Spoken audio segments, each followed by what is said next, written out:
Video को like करके आगे शेयर जरूर कर देना कि एक लुक्मे का असर 40 दिन तक रहता है। काजी साहब 40 दिन तक तुम्हारी बेटी को हाथ नहीं लगाऊंगा, अपने हाथ की मेहनत की कमाई 40 दिन तक पहले मैं आपकी बेटी को खिलाऊंगा।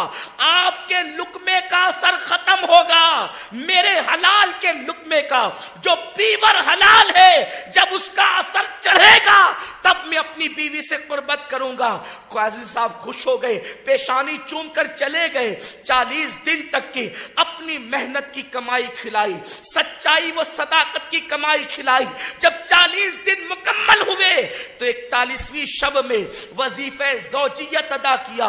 और उसी रात खुदा का करना कि बच्चा अपने मां के शिकम में करार पाया।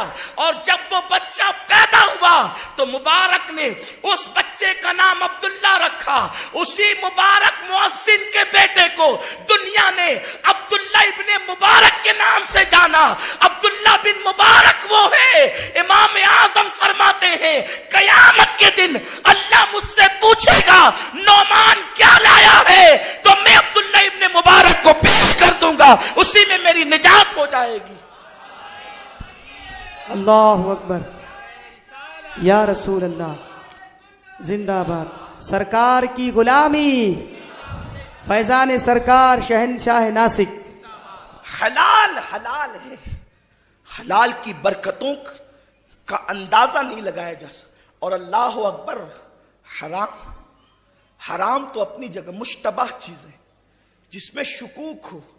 जब सैयदना इमाम अहमद इब्ने हम्बल रदी अल्लाह ताला अन्हु को जेल में रखा गया तो मंसूर हल्लाज की बहन रोजाना खाना लेकर के आती थी, लेकिन एक दिन भी मंसूर की बहन का खाना इमाम अहमद इब्ने हम्बल ने नहीं खाया।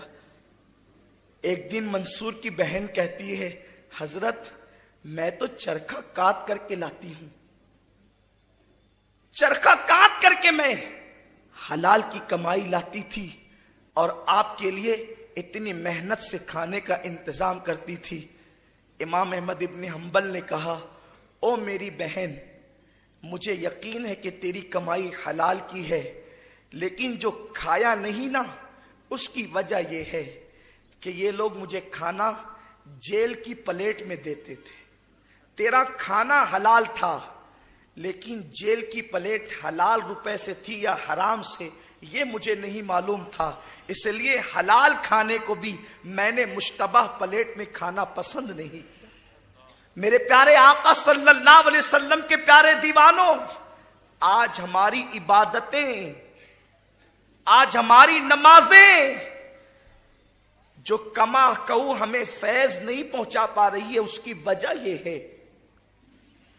कि वो नमाज ही क्या है। ऐसी नमाज को तो सूफिया ने मुर्गे की चोंच का जमीन पर ठोंग मारना कहा है। नमाज क्या है? कुरान कहता है नमाज के लिए, इन्ना सलाता तन्हा अनिल फहशाई वल मुनकर। बेशक, कुरान कह रहा है बेशक, कोई शक, कुरान की तो हर बात बेशक है, उसके बावजूद भी कुरान कह रहा है बेशक। अगर कुरान बेशक ना भी कहे, उसकी हर बात बेशक है, उसकी किसी बात में शक नहीं है, उसकी हर बात यकीनी है। मेरे प्यारे आका सल्लल्लाहु अलैहि वसल्लम के प्यारे दीवानों, आप अंदाजा फरमाएं कि जब कुरान मुकद्दस की हर बात यकीनी है, बेशक नमाज हर बुराई से, हर बुरी बात से रोक लेती है, फिर हमारी नमाज हमें क्यों बुराई से नहीं रोकती? इधर मस्जिद से निकले, उधर झूठ बोल करके सौदा किया, इधर मस्जिद से निकले, उधर किसी की गीबत की, इधर मस्जिद से निकले, उधर हराम की तरफ बढ़े।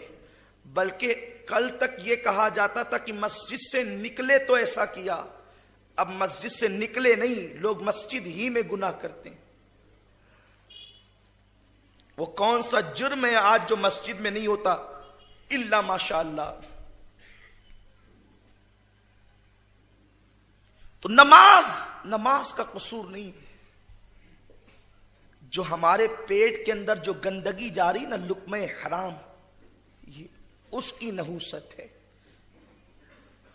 अल्लाह के रसूल सल्लल्लाहु अलैहि वसल्लम फरमाते हैं, जिसकी नमाज उसको गुनाहों से न रोके, तवज्जो फरमाए, जिसकी नमाज उसको गुनाहों से न रोके, वो नमाज उस बंदे को अल्लाह से दूर कर देगी।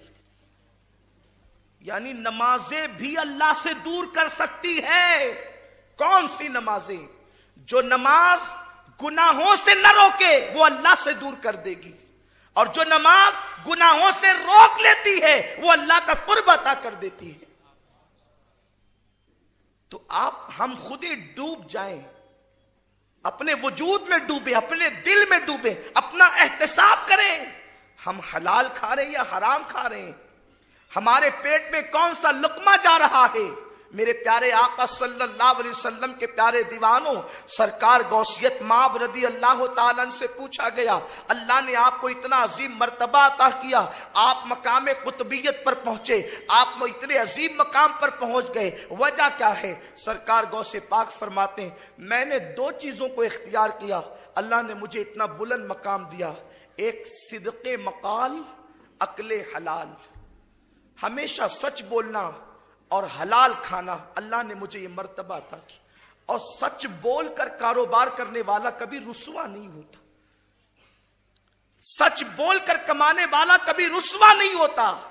ये शैतानी खब्त है, ये शैतानी वसवसा है कि सही बोलेंगे तो तरक्की नहीं होगी। मुसलमान ये सोच सकता है? मोमिन ये सोच सकता है? नहीं, हरगिज नहीं। मुसलमानों, सच को लाजिम पकड़ो। आका अलैहिस्सलाम फरमाते हैं, सच्चे ताजिरों को अल्लाह कयामत के दिन नबीयीन के साथ और सिद्दीकीन के साथ उठाएगा, अंबिया और सिद्दीकीन के साथ उनका हश्र होगा। इस सिलसिले में एक बात बयान की जाती है, बगदाद शरीफ के अंदर एक बुजुर्ग कपड़े के ताजिर थे, कपड़े की तिजारत करते थे, लेकिन तरीक़े तिजारत मुस्तफ़ा करीम सल्लल्लाहु अलैहि वसल्लम की सुन्नत के मुताबिक था। आकाए करीम सल्लल्लाहु अलैहि वसल्लम की सुन्नत के आइन मुताबिक कि जब भी कोई आता सच बोलकर कारोबार किया जाता, जब भी कोई आता ऐब अगर होता कपड़े में तो कपड़े में ऐब दिखा दिया जाता, कीमत कम कर ली जाती। अजान का वक्त हुआ, बुजुर्ग अपने गुलाम को दुकान पर बिठाकर मस्जिद की तरफ तशरीफ ले गए। जब नमाज पढ़कर फारिग हुए और वापस तशरीफ लाए तो गुलाम ने खबर दी, हुजूर एक काफिला गुजर रहा था, गुजरते हुए काफिले में से एक यहूदी था, उसने जो है वो कपड़े का पूरा थान खरीद लिया और चूंकि गले पर ताला लगा हुआ था तो मैंने वो पैसे अपने पास रख लिए, अब आप अपनी अमानत को ले लें। उन्होंने कहा, कौन सा थान बेचा तूने? उसने थान बताया। बुजुर्ग फरमाते हैं, उसमें तो ऐब था, क्या तुमने ऐब बताया?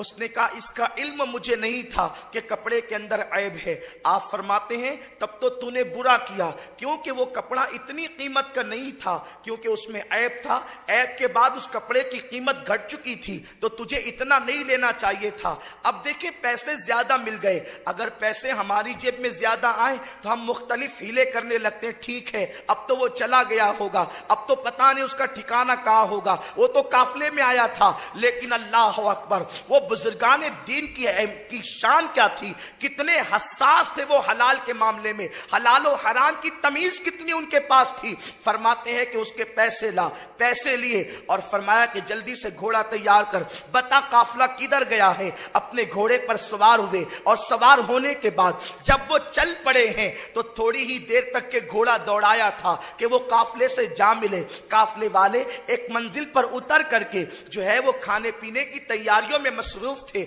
जब गए तो काफिले में उन्होंने जोर से ऐलान किया, कौन वो शख्स है, कौन वो मुसाफिर है जिसने बगदाद की सरजमीन से फोना दुकान से कपड़े का थान खरीदा है। एक यहूदी आया, उसने कहा, मैंने खरीदा है, क्या बात है? तो कहा कि सुन, उस दुकान का मालिक अगर मैं हूं, अच्छा लगा हो तो लाइक करके आगे शेयर जरूर कर देना। कपड़ा ऐब बताए बगैर तुझे बेच दिया है। मैं मुसलमान हूं, मेरा मजहब इसकी इजाजत नहीं देता कि किसी को धोखा दिया जाए, इसलिए कि मेरे रसूल ने फरमाया, सच्चा मोमिन, कामिल मोमिन किसी को धोखा नहीं दिया करता।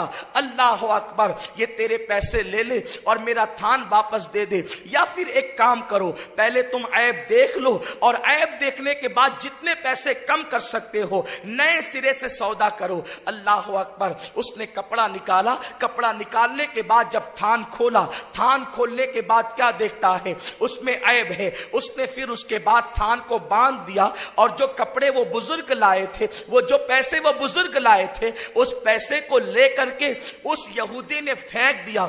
जब जमीन पर फेंक दिया है तो उसके बाद वो उसने दूसरे रुपए अपनी थैली से निकाले और निकालने के बाद उतने ही रुपए गिन करके उस बुजुर्ग के हाथ में दे दिया और हाथ में देने के बाद कहा, जरा हाथ बढ़ाइए और कलमा पढ़ के मुझे भी मुसलमान कर दीजिए, मुझे इस्लाम में दाखिल कर दीजिए। उन्होंने कलमा पढ़ाया और इस्लाम के अंदर दाखिल कर दिया। आप गौर करें, ताजिर इस्लाम की यूं खिदमत करते थे, माले तिजारत के जरिए से दीन यूं फैलता था। मेरे प्यारे आका सल्लल्लाहु अलैहि वसल्लम के प्यारे दीवानों, उसके बाद जब कलमा पढ़ा दिया तो अब उस नौ मुस्लिम से वो बुजुर्ग कहते हैं, भाई पैसों की तादाद तो ज्यादा है, तूने इतने सारे रुपए जमीन पर फेंक दिए, वो पैसे उठा लो या फिर जो पैसे तुम में लाया था वही मुझे दे देते, ये नए पैसे तुमने मुझे क्यों दिए? तो वो मुस्कुरा करके कहता है, भाई सुनो, कल तक मैं यहूदी था, बल्कि थोड़ी देर पहले तक भी मैं यहूदी था, मेरा मिजाज ये था, मेरा अंदाज ये था, मैं नकली पैसे लेकर के निकला करता था ज्यादातर, और मुसलमानों को और गैर यहूदियों को जो है वो धोखा देने के लिए मैं नकली पैसे दे करके माल खरीद लिया करता था।